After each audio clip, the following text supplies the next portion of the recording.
5 August 2024 দুপুর 12টার পর এভাবেই মাঠ ত্যাগ করে পুলিশ সদস্যরা।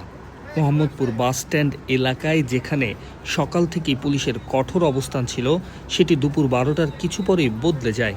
ইন্টারনেট তখন স্বাভাবিক এবং তার বদৌলতে আমরা বিভিন্ন মাধ্যম থেকে খবর পাই ক্ষমতাচ্যুত হতে যাচ্ছে শেখ হাসিনা।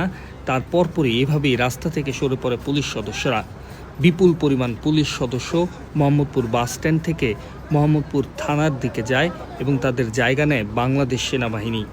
দ্রুতই পুলিশ শূন্য হয়ে যায় মোহাম্মদপুর এলাকা এবং সেই জায়গাগুলো দখল করে নেয় সেনাবাহিনী এবং উৎসুক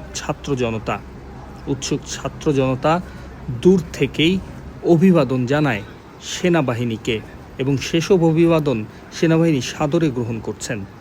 দায়িত্ব পালনকালে এরকম চিত্রই আমরা দেখেছি 5 আগস্ট সকাল থেকে শেখ হাসিনা পালিয়ে যাওয়ার আগ পর্যন্ত। এ এক অন্যরকম অভিজ্ঞতা